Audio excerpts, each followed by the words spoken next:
देखे, पर तुम जैसा संतोषी ब्राह्मण जीवन में पहली बार देखा है।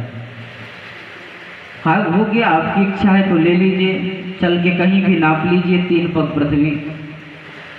भगवान कहते देखिए राजन ऐसे नहीं होगा, दान करने के पहले संकल्प होगा।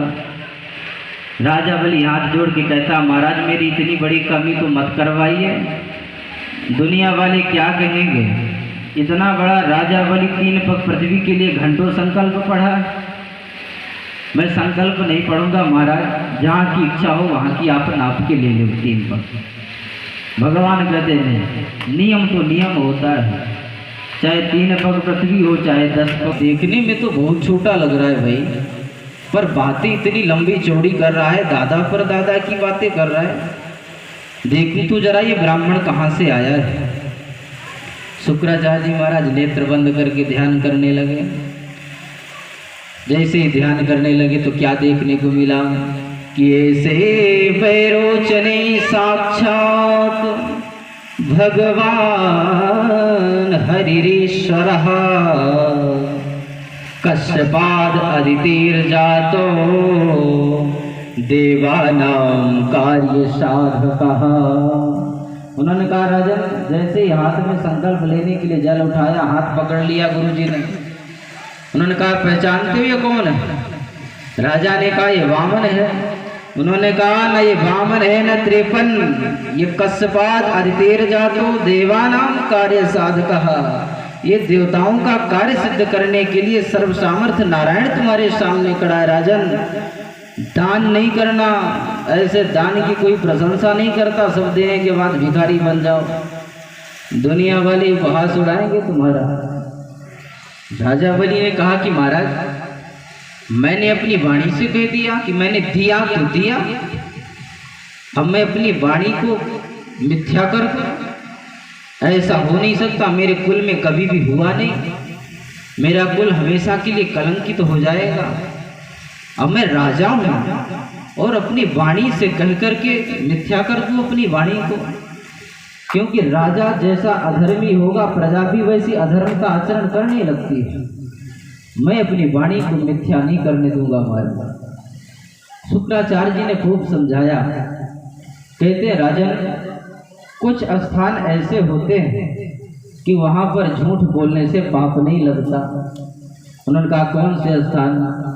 कहते स्त्रीषु नरम विवाहे च वृत्यर्थे प्राण संकटे गो ब्राह्मणार्थे हिंसायां नानृतम स्यात् जुगुप्सितम। ये 6 स्थान ऐसे होते हैं, यहाँ पे झूठ बोलने का पाप नहीं लगता। आप कन्या का विवाह करने कहीं जा रहे हैं और 2-4 झूठ बोलने से कन्या को अच्छा घर बार मिल जाए, बढ़िया लड़का मिल जाए, बढ़िया घर परिवार मिल जाए, तो वहाँ भी झूठ बोलने से पाप नहीं लगता है, क्योंकि कल्याण हो रहा है बिटिया का। नर विवाहे चा, और स्त्री से हास्य परिहास करने में अगर पतिदेव को थोड़ा हास्य परिहास झूठ बोल करके कर लिए तो उसमें भी झूठ बोलने का पाप नहीं लगता है। वृत्यर्थे प्राण संकटे, आपका कोई धंधा चौपट किए देता हो और आपके झूठ बोलने से अगर आपकी जीविका बच जाए तो वहाँ पे भी झूठ बोलने से पाप नहीं लगता है। प्राण संकटे, प्राण अगर संकट में है, कोई हमारा शत्रु हमारा वध किए ही दे रहा है और वहाँ पे भी हम झूठ बोल लें, प्राण रक्षा हो जाए तो वहाँ भी पाप नहीं लगता है। गो ब्राह्मणार्थे हिंसायाम, गाय की, आपके झूठ बोलने से गाय की प्राणों की रक्षा हो जाए, आपके झूठ बोलने से कोई ब्राह्मण बेचारा बच जाए तो वहाँ भी झूठ बोलने का पाप नहीं लगता है। ये शुक्राचार्य जी महाराज कहते हैं, हमारा सनातन धर्म तो नहीं कहता, और शुक्राचार्य जी महाराज भी कोई साधारण महात्मा तो है नहीं। उन्होंने कहा इंसानों पर दोष नहीं लगता राजन, इसलिए मना कर दो, अभी नहीं दिए हो तो मना कर दो। राजा ने कहा महाराज ऐसा नहीं हो सकता, मैंने अपनी वाणी से कह दिया, मिथ्या नहीं हो सकता। और यदि स्वयं नारायण है नारायण मेरे सामने हाथ फैलाएगा और मेरा भाई जो देने वाला होता है उसका हाथ ऊपर रहता है, लेने वाले का नीचे रहता है। तो यदि नारायण जो जगह की बात है महाराज, और आप कहते हो मना कर दो, यदि ये ब्राह्मण है ये है तो मैं 3 पग पृथ्वी दे दूंगा। नारायण है तो भी ले ले, साधारण ब्राह्मण है तो भी ले ले, मैं मना नहीं कर सकता महाराज। क्योंकि भूदेवी कहती है कि नहीं सत्यात् परो अधर्मा इति हो वाच घोरियम, कि जो व्यक्ति झूठ बोलता है उसका वजन मुझे एक पर्वत श्रृंखला के बराबर लगता है, इसलिए मैं मना नहीं कर सकता महाराज, चाहे जो कुछ भी हो जाए। अब दोनों गुरु चेला झगड़ा मचा रहे हैं। भगवान कहते भैया लड़ाई करने की आवश्यकता नहीं है, देना हो तो दो, नहीं चले अपने राम को अपने धाम को जाएं, वही भजन करें। राजा बलि ने कहा नहीं नहीं महाराज, आप कैसे चले जाएंगे? आज तक मेरे कुल में ऐसा नहीं हुआ कि कोई आए और मैं बिना दिए उसको विदा कर दूं। आप खाली हाथ नहीं जा सकते महाराज। उनका नहीं जा सकते तो भाई संकल्प हो गए। संकल्प होने के लिए जैसे ही श्रृंगी में जल डालते हैं, पुराणांतर्गत ऐसा प्रसंग आता है कि उसी श्रृंगी में ही जाकर के शुक्राचार्य जी महाराज बैठ जाते हैं, क्योंकि जल ही नहीं गिरेगा तो संकल्प ही नहीं होगा। क्योंकि प्रत्येक गुरु की यही इच्छा रहती है कि मेरा चेला निर्धन न होने पाए, क्योंकि चेला गरीब हो जाएगा तो यज्ञ कौन कराएगा, और चेला बढ़िया धन धान संपन्न रहेगा तो बढ़िया यज्ञ कराएगा, और यज्ञ करवाएगा तो चेला का भी कल्याण होगा और गुरु का भी कल्याण होगा। तो गुरु को कभी ऐसा नहीं लगता है कि मेरा चेला गरीब हो जाए, मेरा चेला परेशान रहे। जैसे पिता का पुत्र के प्रति स्नेह होता है, वैसे गुरु का अपने शिष्य के प्रति स्नेह रहता है।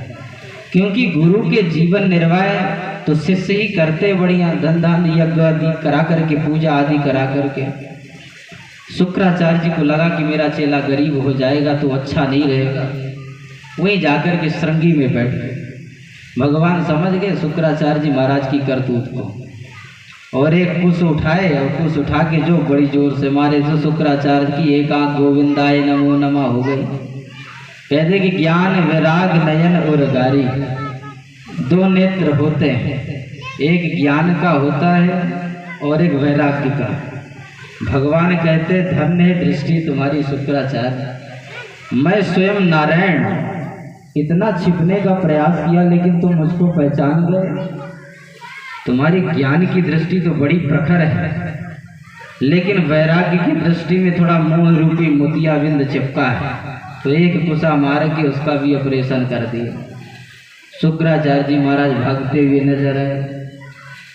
शुक्राचार्य जी महाराज जैसे गए, संकल्प हुआ, संकल्प होते ही भगवान ने विराट रूप को धारण कर लिया। बोलिए विराट भगवान की जय हो।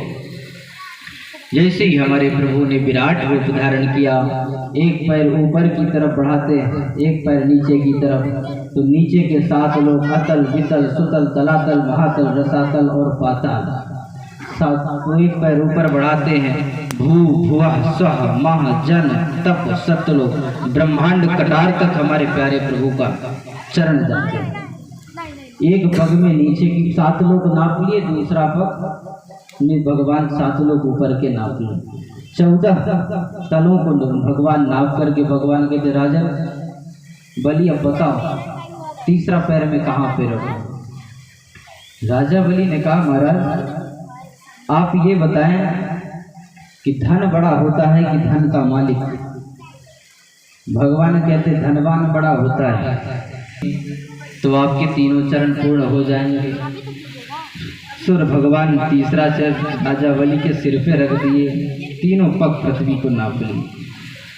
वहीं पे प्रहलाद जी महाराज आ गए, वहीं पे ब्रह्मा जी महाराज आ गए।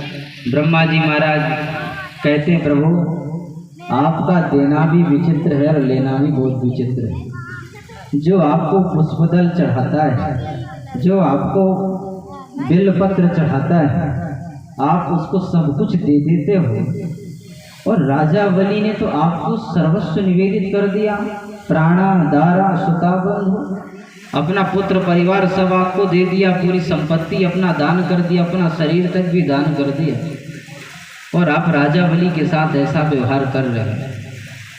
भगवान कहते ब्राह्मण, जिस भक्त पर मैं प्रसन्न होता हूँ उस भक्त का पहले मैं अभिमान तोड़ता हूँ।